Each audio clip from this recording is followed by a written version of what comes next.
Honing Our Craft. The title of this podcast is the title of a material that we will be referring to quite a bit in this podcast with my wonderful guests, Florencia Henshaw and Kim Potowski.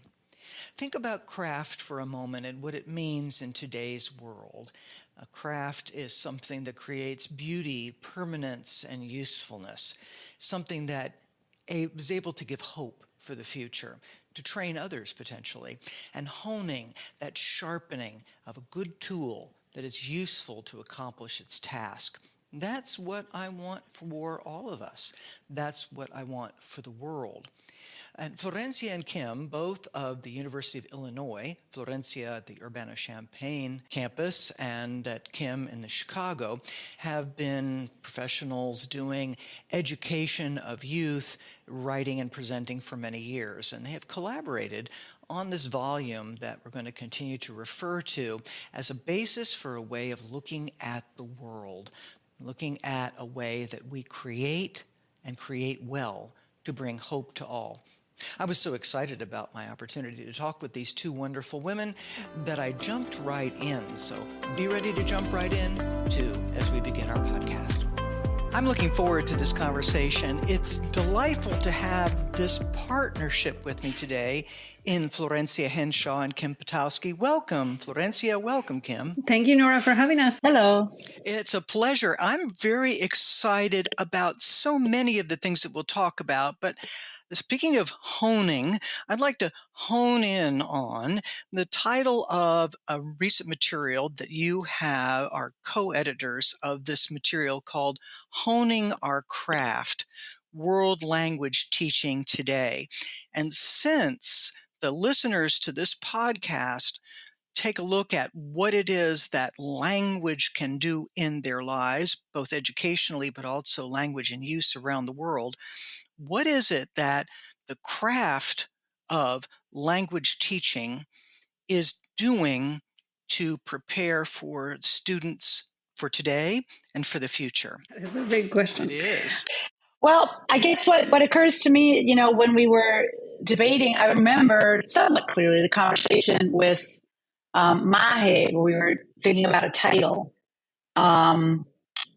And I think we all agree that it is a craft, what we do, right? There's no recipe for teaching language. And in fact, I think Florencia and I both, having studied either, directly with or having interacted a lot with Bill Van Patten, I know something that really impacted me in graduate school studying about second language acquisition was the following idea, which I never tire of repeating year after year to students, to anybody who will listen, is that you cannot teach a language to anyone.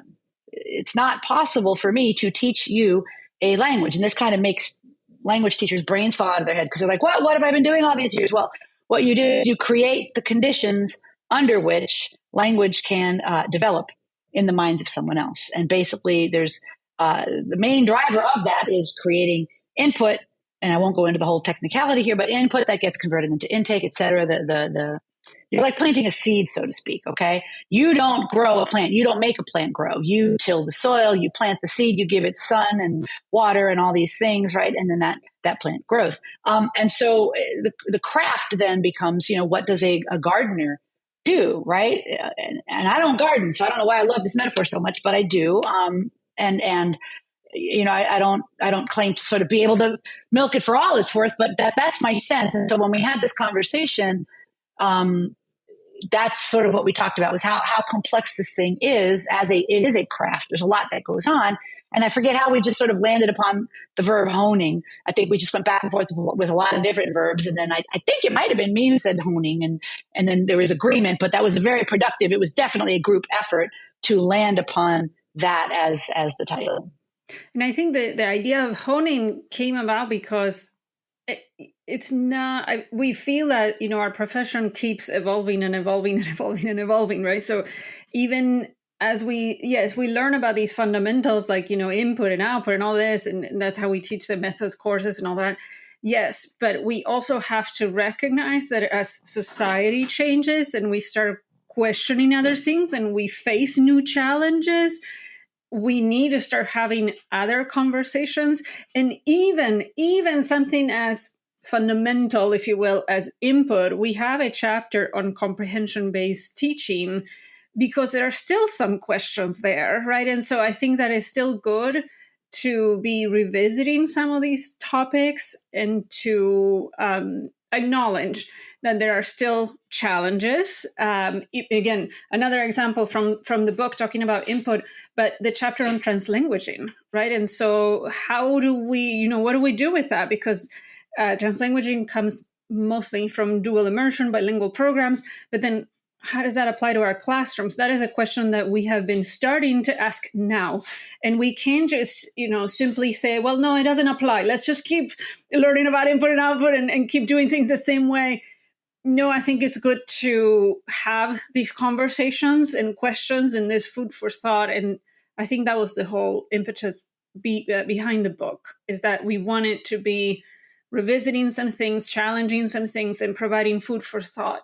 After that, of course, every reader applies things or takes away what they see fit for their own context and their own students. Sometimes it seems, I believe, to those that are not in the educational field in general, that new ideas may come into education, but they almost seem to be growing out of current practices, as if there was some way of improving current practices from reflecting within the community. This, and both of you, Kim and Florencia, have mentioned those kinds of impetuses from outside, from society, from expectations, from changes that are coming about that language learning and usage would address. What are some of the needs or challenges or differences in expectations, or however you'd like to frame the answer, that are coming about that this material is addressing or opening minds to understand those things? I guess what I would say is that we tried our best to present language and language teaching in a way, and I'm not saying that other materials don't do this, of course, but in a way that it's addressing the questions of how language connects to other areas, and language as something that is contextualized, language teaching that goes beyond simply, I'm going to teach you the system of the language, right? The vocab and grammar and things like that. So I think that in every chapter, you can see that. You can see language and language teaching being presented in a contextualized way and in a way that language itself is a tool for something. Is a tool for connecting with others, is a tool for social justice change, is a tool for...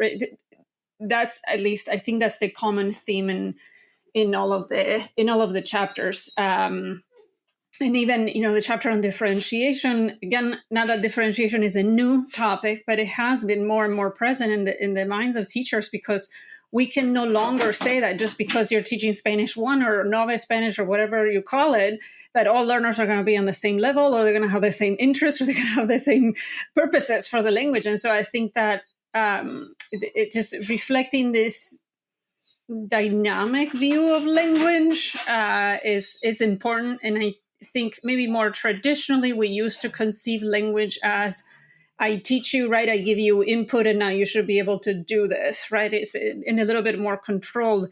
And we are recognizing that language is a human tool, right? That it's inevitably dynamic and flexible, and it serves different purposes, and it's always connected to something. It doesn't exist in a vacuum. Thank you. Kim? And I think it's important, following up on that, Florencia stated that so well. It is a tool for these really important goals, right, that humans have.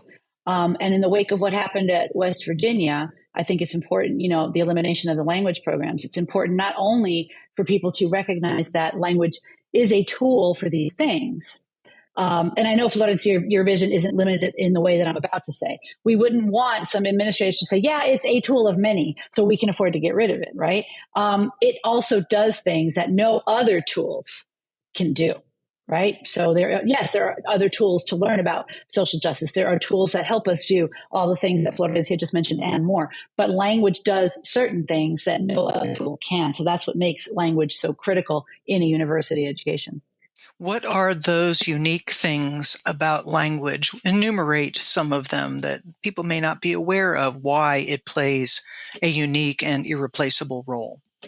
Well, I think one of the things it does, I mean, and the neurolinguist can speak more to this, it alters the structure of your brain in certain ways, and it makes you, I think, and I'm going to speak in very, very sort of lay terms because that's my understanding. It just gives you insight into other cultures and ways of thinking that you just wouldn't have before. When you get to a certain level of proficiency, and it's not as high as I think we used to think, it can come much earlier than I think people used to suspect. It allows you to see the world, to understand other people in other ways. So, just for example, I can read a fact that in X country, they very much value greeting people. When you show up at a party, you can't just be like, hey, you have to go and greet everyone. And then before you leave, you have to go and say goodbye to everybody in person. I can read that and say, oh, aren't they different? If I have a better level of understanding, I can be guided in thinking, oh, there's a value underlying that. What is that value? And guess what? I also have culture. I have a value. I have, right? You and the listeners may have seen the cultural iceberg, which is pretty basic, but I think it helps us wrap our head around an iceberg that sits out of water, right? The stuff that's above is what people traditionally think of as culture, right? Your festivities, the things you wear, your holidays, whatever. But you go below that, and it's what's your concept of time? How do you view aging? What is your role in your family? How are you supposed to greet people, et cetera? That's sort of under the surface. And I can learn those facts, and I can realize that it's not just they have a culture and isn't it interesting and different. I too have a culture which is undergirded by beliefs. What are my beliefs? And so, yes, that's the next level. I can be told those things, but it's quite a different thing when I have the language to express it, right? So here's just one example. When I first moved to Mexico City in the 90s, I would be out at restaurants eating, and people nearby me would get up and leave, and they would say something and I didn't know what they were saying to me. And I was bewildered for a couple of months. And then I don't know how I figured it out, but they were saying provecho, which is kind of like bon appetit, but not quite. So when you are in the proximity of another person who is eating and you're passing through their space, you offer this provecho, right? Either when you're coming in or when you're leaving. And so that's a word, it's a Spanish word, okay? And that is a linguistic thing that's now in my brain. So then after I've been in Mexico for a while and I come back to the US and I cross through the space at a restaurant of someone eating, I stand there like, right? So that would perhaps just be one example. And a very useful one, because it's one of those things that happens as life is going on right in front of you there, for example, eating at a restaurant. Florencia, did you have a reflection there, my friend? The only thing I was going to add is that the experience of learning a language, in terms of the experience itself, not just the neurological part, of course, what Kim said, yes, in terms of reflecting about culture, but just, I think that, inevitably learning another language puts you outside of your comfort zone. You gain a lot of empathy. You become very humble. You take a lot of risks, right? So I think that you discover a lot about yourself in that experience, that even if you never become fluent in that language, I think is very, very helpful for how we relate to others. And so that is something about language learning that we cannot forget and that we cannot discount. I think many people think of language learning as sort of like the means to an end, in the sense that, well, but if they're never going to become fluent, then it's not worth it, right? No. There's so much more that is happening along the way that is not about reaching a particular proficiency level. Of course, that is a very, very good goal to have. And I don't think, no offense, but I don't think that you can have those kinds of experiences of empathy and risk-taking with something like Duolingo. Like, it's just not a replacement for it. To be with a group of people, whether it is online or in person, but to be with other human beings that are learning that language and that we're all struggling with it, because we all do, and that we're all making mistakes. So I think that that is the other thing that I would add. Yeah. Thank you. And you made a mention there just a moment ago of the making mistakes. We all make mistakes. And as professionals in leadership in world language education at all levels, what are some of the stories that you can tell with your backgrounds? You are both at the University of Illinois, various campuses, and with various approaches to things. You have your own personal backgrounds with language and with movement within cultures, and tying together then who you work with, who you seek to have an impact on with your knowledge and your own background. What do you say to encourage people by encouraging them with language and culture, encouraging them through your own stories, your own personal history, and encouraging them through the kinds of growth that you've experienced, which I first put in the word mistakes, but is about learning and growth. Personalize the experience that you bring, please, when you are teaching and when you are writing and presenting. I guess, well, what I would say is that, so personally, when I started learning English was because I was forced to. I didn't want to. My parents thought it would be a good idea. And I clearly remember telling my parents, I will never speak this language. I'm not studying it. I'll never need English in my life. And so I think that sometimes you may come to class thinking, why am I being forced to do this? But it's a little bit of you never know. And you need to be open to the adventure in front of you. Like, you never know where it's going to take you. You might think you'll never need it. You might I feel like in a lot of programs, we try to convince students to enroll and try to convince them of how much you're going to need this language. And sometimes we don't really know, and the students don't really know, and that's okay. It's okay for you to learn a language because you want to, even if there's not that big promise, right? And you never know where it's actually going to take you. So even if you may not see it right now, but why would I don't know, learn Italian or whatever? Well, yeah, no, it's true. Maybe in the US, maybe in your particular field, you may not be using Italian a lot, but you never know where it's actually going to take you. And so I think that it was good that eventually I decided, you know what, maybe I do want to learn English. I had no angle in mind. You know what I mean? It wasn't that I was planning on moving to the US or using English for my job. It was none of that. We just don't know where that language is going to take you, where that experience is going to take you. That's neat. Thanks, Florencia. Kim? I wish we didn't. I'm going to sort of not answer your question in a way, but it brings me to something that is very important to me, which is the idea that we need to start earlier with languages. And if we had a robust network of schools where every single kid in this country attended a school where half the day was taught in one language and half the day in another language, our university language programs would look very, very different, because then it would be either moving further in the study of that language that was acquired for, 13 years, or adding a new one to someone who's already to some degree bilingual.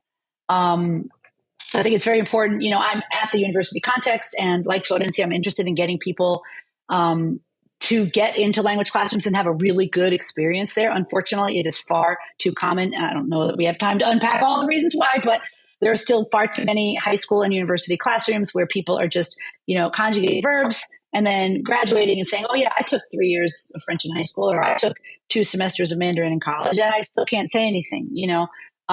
There's lots of complicated reasons for that. And I think our book tries to help educators not fall into that horrific, trap. But my point being, if we were to have high quality dual language programs, K through 12, or very least K through 8, I think that would go a really long way in changing us as a nation and how we feel about language. Of course, that's chicken or the egg question. We've got to believe at first before we would create that kind of system, right? But if you look at, I saw some recent data, I believe from the MLA, about the percent of U.S. students who are studying K through 12 another language, and it was like dismally low. I think it was like 20% on average. It varies by state. Whereas, in other places it's 90 or 100%. I think we would do a lot better. If I had, sort of one magic wand that I got to use for one wish, or a genie with one wish, it would be to create a really robust K through 8 language program.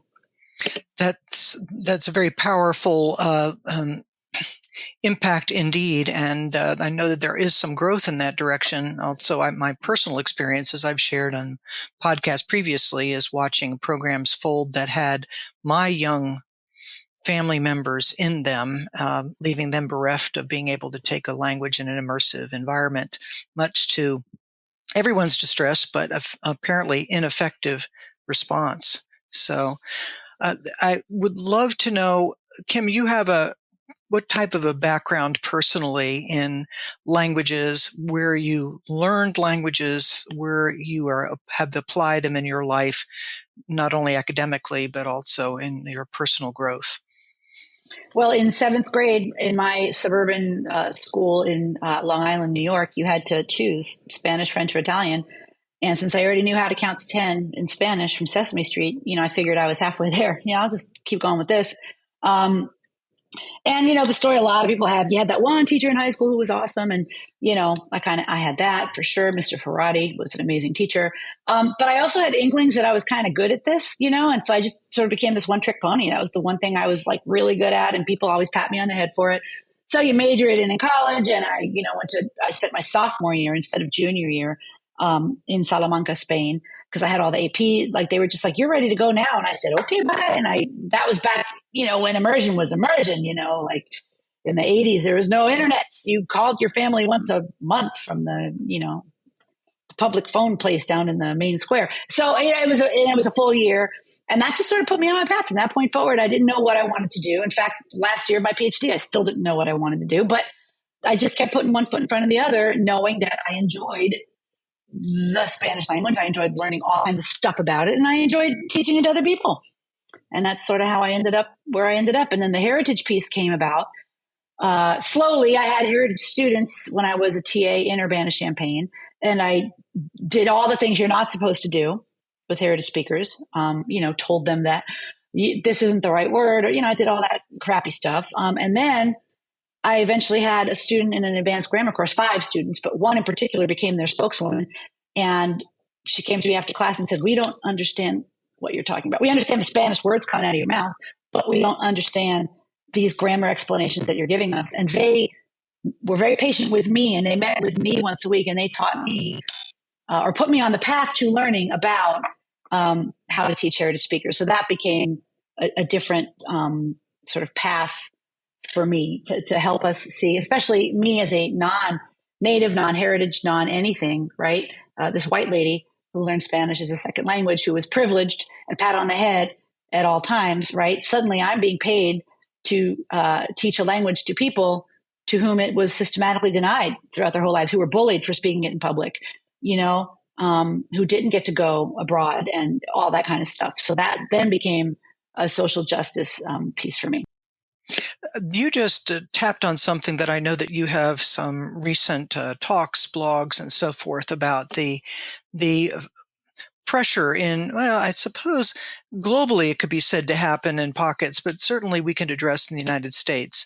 The folks that are shamed for speaking their heritage languages, corrected for speaking language not in the way that the intellectual approach of our historical academic slot. Speak some more about what you have learned with that, and what are some of the messages, Kim, that you are providing for those that are engaged in this heritage experience?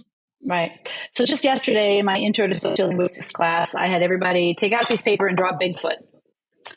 And they all did. And they had to hold up their drawings of Bigfoot, and they looked around, and I said, those drawings are all remarkably similar. I'm like, how do you know what Bigfoot looks like if he doesn't exist? He's a myth. And myths are very, very powerful.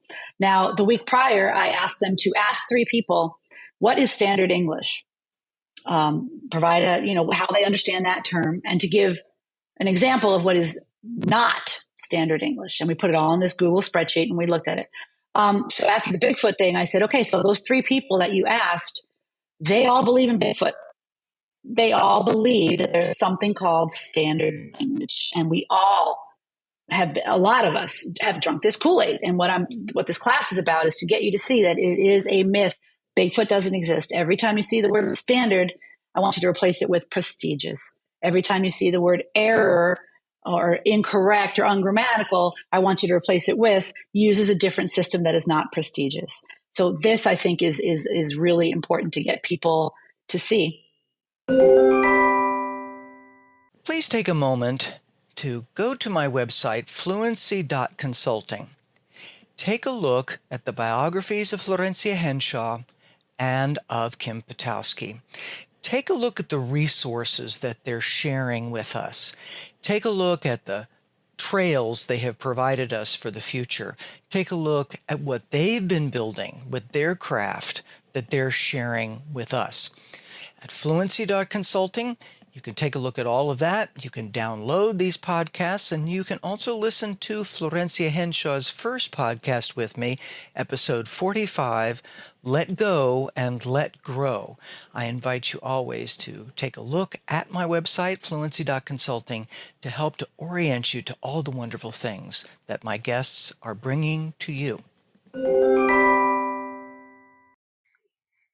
Thank you, Kim. Florencia, what kind of experiences have you personally had, or what insights do you add or grow from what we have just heard? Including my experience has been different for many reasons, but one thing I tell the students assume a lot that the way I look and the fact that I am a native speaker, and I'm a native speaker from Argentina, that nobody has ever judged how I talk, right? And I have been made fun of my accent. I have been told it's not the right one. So a lot of that has happened to me. And it has actually affected how I talk to students in the classroom to this day.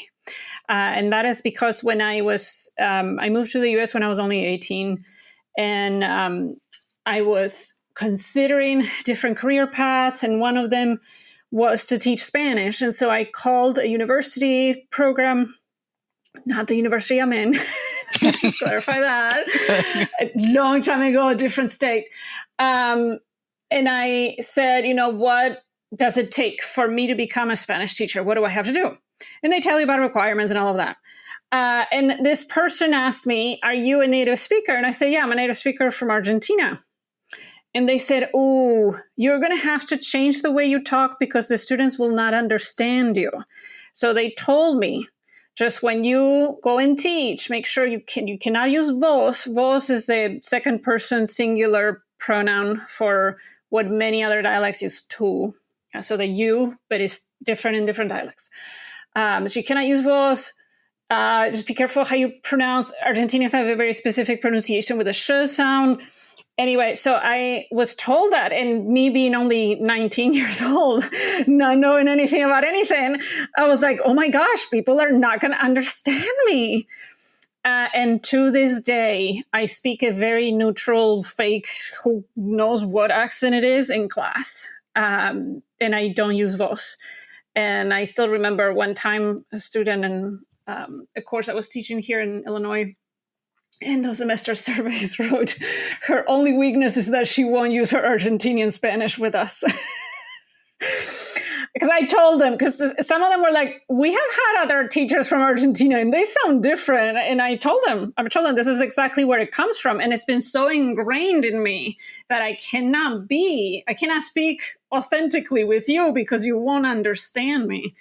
That it's just, to this day, I speak very differently with the students. And I use it sometimes with the heritage speakers. I understand like the level of criticism that they have endured is probably much worse than just that. But at least to relate that I understand how much these comments of, if you use that word, nobody will understand you, how much that affects you in your relationship with your dialect and how you continue to use the language. I know it because I have lived it. And so one of the things I discuss in class, whether it's Spanish in the US, bilingualism, I don't care.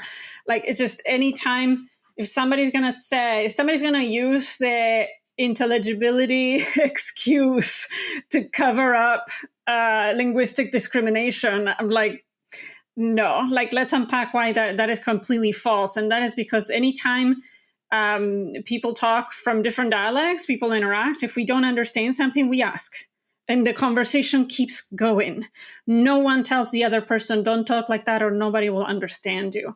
So to say things like, if you use troca for truck instead of camioneta or whatever you use, nobody will understand you. That is a lie. If they don't understand you, they ask me how many words my colleagues from Spain use that I have no idea what they're saying. And I ask them, and then we keep going. I would never tell them, you need to change the way you talk because people won't understand you. I would never tell a TA from Spain, don't use vosotros because they won't understand. I would never do that. So then, why are we doing it with some dialects and not others? And so personally, I have lived it to some extent, and I still remember what that feels like and how much it has affected me.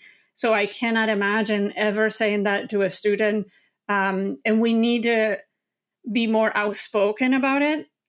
If we see colleagues making those comments, or if we see them on social media, to say something and have that person reconsider how that is not it's not a logical argument. It's just an excuse to cover up linguistic discrimination. Yeah, that's you've hit the nail on the head, Florencia. This is the communicative burden. This is what Lippy Green, Rosina Lippy Green, has a great book for people who might be interested in this. It's called English with an Accent, but it doesn't just, and it's not just about the English language, although that's what she focuses on. People decide when they want to take on the communicative burden, right? Like Florencia mentioned, if I don't understand you, but I'm interested in understanding you, I'm going to work at it. Unfortunately, we have far too many people who are very content to say, oh no, I don't understand, I don't understand African Americans. It's bad grammar and I can't understand a word they're saying. When you criticize the way somebody speaks, you're criticizing that person, period. Like, that's just, a lot of people now realize you're not allowed to run around talking about people's religious groups or ethno-racial affiliations or gender, sexual orientation like that. Oh, but I can say whatever I want about their language. That's somehow neutral. No, it's part of who they are. I turn on Dairy Girls. I don't know if anybody's watching Dairy Girls. I got to put on the closed caption sometimes. I don't, there's things I don't understand, but I assume my part in that communicative burden.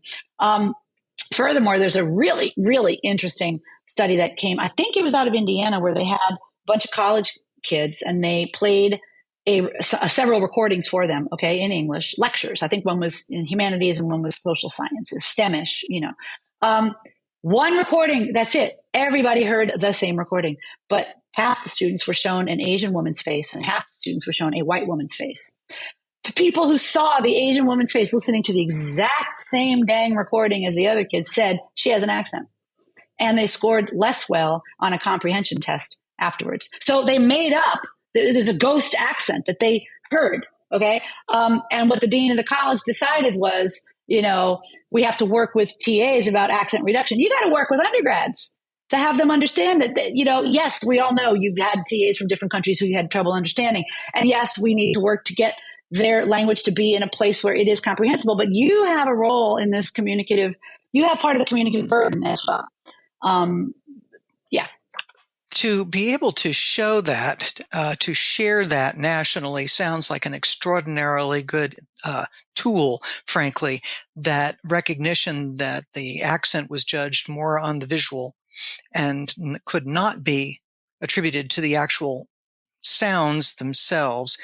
And podcast after podcast, my friends, folks, the identity is in the language and culture. The identity is in language and culture. And so we're really talking about, indeed, attacking the identity. Florencia, I go back to you, neutralizing yourself. You don't even know. You used a phrase that I used because I, like you, Kim, started taking Spanish in 7th grade and had a multitude of different teachers from different places and have no idea what I sound like when I'm actually talking Spanish because it's some kind of an amalgam. And to hear you say that, Florencia, based on your experience of being asked to cut out that Argentinian stuff is disheartening potentially. I'm laughing, but it's also disheartening to hear that as part of your experience as well. When we take a look at what you're sharing, I mean, I've started with the honing material, that sharpening, that edge that can then cut and do what it needs to do, of all the different things that you are trying to bring to people's minds. Among the things you mentioned was people are still, if we're not careful, just teaching that grammatical stuff. We're teaching it in a language as a topic approach. What, though, did you say are the top things that either in that book itself or in the blogs you're writing or in the presentations that you are giving in addition? It's like, this has got to be solved first. Potentially you have already spoken about it some, but if you want to add, what is it we've got to solve now so we can get this language as part of what humanity is all about started more effectively? My answer, like, I don't even have to think twice about it. I was ready to answer as soon as you say what is first. And first, I would say the chapter on standards-based grading. And we didn't put the chapters in a particular order. I just want to clarify that they were put in the order that the publisher decided, and I think it's only based on alphabetical order by last name, right? So it wasn't necessarily, a particular order. But I think it's chapter 6 or 7 on standards-based grading. And the reason why I go to that one first is because I see it all the time, especially in higher ed, but I see it also in K-12, that if we don't change evaluation, assessment first, we're going about it the wrong way. Otherwise, it keeps leading back to frustration, and then we end up falling back on changing how we teach. And that is because especially grading, and yes, there are some ungrading movements, and maybe in volume 2, we will talk about ungrading. I think right now in so many contexts, we are still struggling with how ungrading could work for us. But I am excited to see as more people try it, that they could then write about it and we can all learn from them. But in many contexts, we do have to be posting grades or providing grades to students and saying how we're grading them and based on what we're grading them. And what I see is very well-intended teachers, professors, changing what they do in the classroom, but then the students are still being graded according to how many errors they made, or if they use the vocab they taught, or if they, right? The grading is still very much reflecting how much do you remember from what I taught you? So the grading is still very much reflecting memorization. And even though it may look like communication because, now it's about describe a picture. Yeah, but if you're still grading it based on, did you remember those words? Did you conjugate the verbs correctly? Like if you're still going back to that in the grading, doesn't matter what you're doing in the assessment, doesn't matter what you're doing in the teaching, the students are still going to get frustrated and they're still going to get the message that your priorities are mastering the language. And so what I like about standards-based grading is that, and it obviously is not exclusive to language, but the chapter is about how it could be applicable to the language classroom, is that it goes back to what extent have they met a particular standard? And what I like is, of course, in language teaching, we follow or we adapt the proficiency guidelines, right, from ACTFL or whatever you're using. And that gives you a more holistic and realistic picture of what a human being can do with language. We may not agree with everything in the guidelines. I'm the first one to critique them, but it's not the checklist of how many errors they make. It's not the checklist of how, if they use the right word, right? It still values things like circumlocution. It still values things like, to what extent were you able to understand them? And realistically, right? Like we were talking about, interlocutors. I mean, what are we expecting of students who are still in novice level, right? Like why are we, being so harsh? Sometimes when we grade and we're expecting so much. So I think that we need to start there, whether standards-based works for you or not, but at the very least, read the chapter and reflect on it and figure out how you can adapt it. I don't use standards-based grading to the letter, but I have definitely revised my rubrics so that I'm not counting errors, and the students are not concerned with things like that. They're not concerned with, did I memorize the right words? I trust that I'm giving them the right tools to accomplish that communicative task. But at the end of the day, language is a tool and it comes in many flavors. And so if the students find another way of making themselves understood or to understand me, I can't be penalizing them for that. They're still meeting that standard and it should be celebrated. And it does make a difference in how the students feel in the class. Kim was talking about that, to have a good experience in language classrooms. So we definitely need to start with grading. And I know it's hard, but we gotta let go of saying that our goal is the correct use of whatever we taught. Gotta let go of that. You're not assessing that. That is the first step. If you're still uncomfortable with that, then you're just not quite ready to make changes in everything else. That to me is the first step, is how are you grading them based on what your pedagogical priorities are. What an exhortation. Thank you. That passion, so clear. Woo, I'm motivated. What I love about this book, if I can toot our own honing horn here, the vision I think that Mahe and everybody at CLET had for this, to make it just really digestible, not just in the length. And believe me, it hurt when they told me you got to cut 7 billion words from your chapter. I was like, oh my God, but I get it now. And you can pick this up, and teachers are so busy. And I'm thinking in particular of high school teachers, but not just high school teachers, but in particular high school teachers. I had 2 kids go through high schools, different public Chicago high schools. And my God, I interact with so many teachers in so many different forums, and they work hard. So this, I think, respects their time, and it respects their ganas, their desire to learn stuff. And I think it really is centered on them. And that's another piece of good teaching, is that it is learner centered. Not 100%. And I don't know that anybody promotes 100. Let the students choose everything. They don't know what they don't know. Okay. That being said, if I'm taking a bunch of students through the forest because I want to teach them about trees or whatever, I have certain things planned out. But if they have certain interests, I will follow them on a little, side path and explain a thing. And then I'll note, ooh, that kid's interested in that. And then I'll bring it back. And then, you try, and it is more work for you. But if you're doing it well and you have the right mindset, I think this is all about a mindset, in addition to just not a list of things to check off and try to improve. Although there's a role for that. It's about shifting your mindset. And I think the tone of all these authors and the collection in general is to do just that, to change sort of how you think about what you're doing, your craft. What are the goals of what you're trying to do?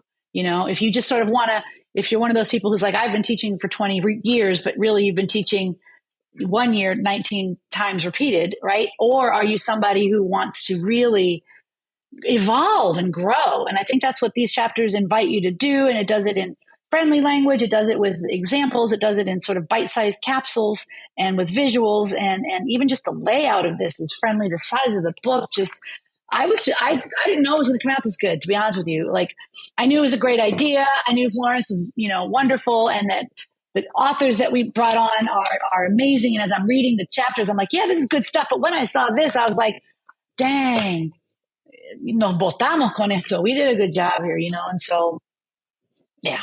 That is great. Well, that enthusiasm, I hope people will recognize this as a great investment for them to be able to invest in themselves through taking a look at this book and to following up with the kinds of things that you're presenting. Later this month, this is being recorded and will be released in September of 2023. And you'll be talking about this material in various ways, webinars and presentations. And so encourage people to continue to take a look and follow that up. There's a lot of if I can go to a very standard kind of metaphor here, the carrot and stick, and there's a whole lot of stick in education in general. And teachers, above all else, in my estimation, and I believe in yours, are the ones that are hope bringers through their curriculum and through their their lives. What is that which, in order to finish out our podcast today, it's already been a podcast length, is that to be able to say, here's what I hope that you educators and you, those that have educating in mind, be it parents, community members, owners of businesses, leaders of organizations, what is the biggest hope that people should hold on to through language and language study and cultural study? What's the invitation that you have to them to look forward, what they can do to change the world for the better through language in whatever role they play? I'm not sure that I'm going to fully answer your question, but I think probably I'm biased based on my background. But the first word that came to mind was communication, right? To be able to connect through communicating with others and truly communicating, not just, we tend to think of communication as expressing, but understanding each other and understanding someone else's experience, even if it's very different from yours, you cannot relate to it. Just to be able to validate someone else's experience, to listen to them, to learn from them. I think to some extent that's what we were trying to do with the book, that we were trying to learn from very different authors, even if at times we ourselves would read things and go, I don't know how I would apply this. That's okay. I'm still learning from it, even if I cannot fully relate, because you have that experience and you're sharing it with me, that I can still, we're still communicating with each other, that we don't just shut each other down or out. And then we think that it's too different from me, or somebody's wrong just because I cannot relate to their experience or to what they're trying to tell me. And so sometimes I think the comprehension as communication is an important piece that sometimes we forget. So that's what I would hope, that there's just a little bit more understanding and learning from others. And then, yes, of course, it's food for thought. You process it and you take away what you take away, but as much as we can to try to learn from each other. No idea how I was going to answer that. And so, but thank you, Florencia, for throwing up something that I could, as I was listening to you, I was like, gee, I don't know what the heck I'm going to say. I can't add anything to that. But now you provided me a little thread there, which I think ties back to something we said earlier, which is the communicative burden, right? I can be asked to pick up a communicative burden if you speak a language that I know, like English or, whatever languages that I know. But you just speak it differently from me. I can work hard to understand you. I was just in Tokyo recently with my daughter. I can pick up zero communicative burden in Tokyo because I have zero Japanese. I shouldn't say zero. I very quickly learned how, when I say thank you to people in stores, how to do certain things. I learned that on the subways, you just don't talk. They're silent spaces. You're just supposed to be very quiet. So I can try to be observant and learn certain things. But the hope I think I would have, and I'm just kind of repeating what Florencia just said with a different angle, is the more languages you learn, or even if you just learn one or two additional languages, you are now able to carry on communicative burdens in more language. You're able to, right? Talk to more people and learn from them. And I love that you brought up the point that, some of these chapters, you and I, or you or I might have read and been like, that doesn't ring true for me. But my language practice, right? Or my practice as a person who walks around trying to understand people also extends to understanding their ideas. So I think it does help us to be a little more open-minded and realize, humanity comes in so, if you got 10 people in a room, there's 11 opinions, right? So humanity just comes in lots and lots of different, and we can only grow and enrich our own selves by, even if we don't completely agree with or harmonize with other people, if our approach can be, isn't that interesting, right? That's a lot better than what we get a lot of today in this planet, which is fight, war, you're with me or you're against me, right? If we can just go to the, isn't that interesting? How can we, if not be on the same page and if not maybe completely harmonized, how can we at least not kill each other? I think, Norah, if I'm not mistaken, but I might be mistaken, I think the concept of respectful curiosity, it came up in when you interviewed me last time, right? So this approach of approaching things with a respectful curiosity, that sometimes we want the students to approach other cultures or to be asking questions about another culture with respectful curiosity, part of intercultural competence. And I think the same definitely can apply to our profession, and the same can be applied to just about any kind of interaction with other human beings, right? To approach it with this respectful curiosity. So even if you don't take anything particular from it at this time, you never know. Just like me with English, you never know where it's going to take you. It's interesting because that respect, that isn't that interesting. It's almost a title in itself. There's a sense of patience and a sense of openness that is not threatening to one's identity, but rather engages and opens the opportunity to learn more and still be who you are, but have brought in additional interesting people and experiences and ideas into one's own circle. Thank you so much for sharing these stories, for sharing these insights, this passion, these experiences, and of course, some of the pathways that people can use to bring hope, to have that respectful engagement and curiosity that changes everything and hones our lives and not just our craft. So thank you, Florencia. Thank you, Kim. It's been a pleasure to have both of you today as my guests. Thank you, Norah. This was a great conversation. Thank you very much. Yes, thank you. Lots of fun. Thank you. I hope you enjoyed this podcast with my guests, Florencia Henshaw and Kim Potowski. I hope you'll check out my website, fluency.consulting, for the resources and their biographies, and for pathways to hear more from them and to obtain the material. I hope also that you will see what your craft is and to hone it for your own joy and the joy of those around you, both now and in the future.